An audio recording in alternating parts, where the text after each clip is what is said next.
Arratsaldeko 5:24 minutu Javi Zabalak profesionaletako lehen finala jokatuko du, kasu honetan atzo Gasteizko Hogeta pilotalekuan, Joseba Ezkurdiari 22-6 irabazi ostean Lauterdiko txapelketa nagusiko lehen finalerdia izan zen, eta Logroñokoak eraman zuen finalerdi hori.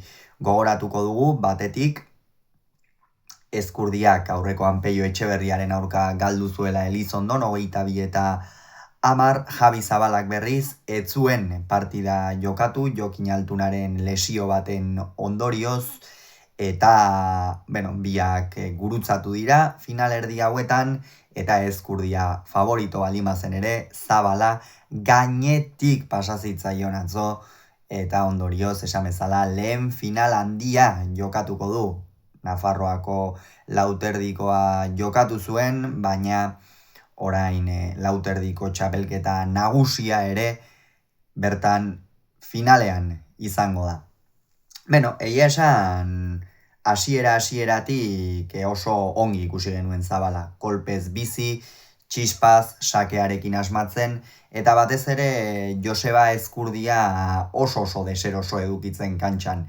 Joseba Ezkurdiari Lauterdian irabaztea zaila da, eta lehenengo urratsa beti ahalik eta gehien defentsan edukitzea da.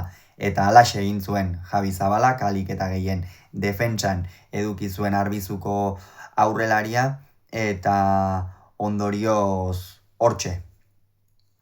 Bosna berdindu zuten, baina hortikan aurrera Javi Zabala jaun eta jabe izan zen. Egia esan, lehenengo 5 tanto horietan etzen izan Javi Zabalak erraztasunak eman zizkiolako, Joseba Ezkurdiak ere ongi egin zion partidari, baina gerora Javi Zabalak inspirazio handia izan zuen, erabaki hortasun handiz joan zen pilotaren bila, erabaki hortasun handiz egin zituen jokaldiak, eta benetan ikeragarria izan da azken 2 urte hauetan mutil honek egin duen goraka da.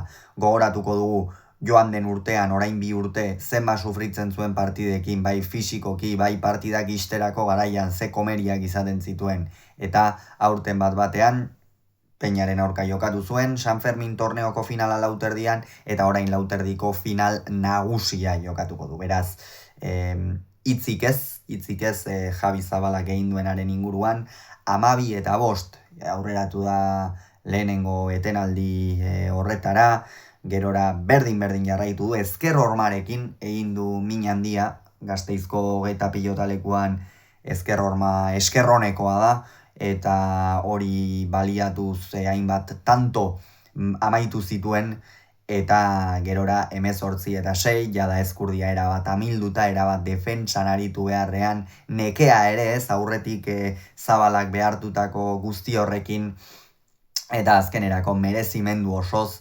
finalean izango da Javi Zabala 22-6 irabazi ostean. Egia esan partida bikaina jokatu zuen, inondik inora etzen gidoietan sartzen Javi Zabalak alako erakustaldia emango zuenik finalerdi batzuetan, baina halaxe izan zen, eta ondorioz ikusiko dugu, hemendik gutxira hasiko daia da, hurrengo egunean ari baikara grabatzen, Altunak eta Peio Etxeberria jokatuko duten bigarren finalerdi hori, eta ea hor zer gertatzen den.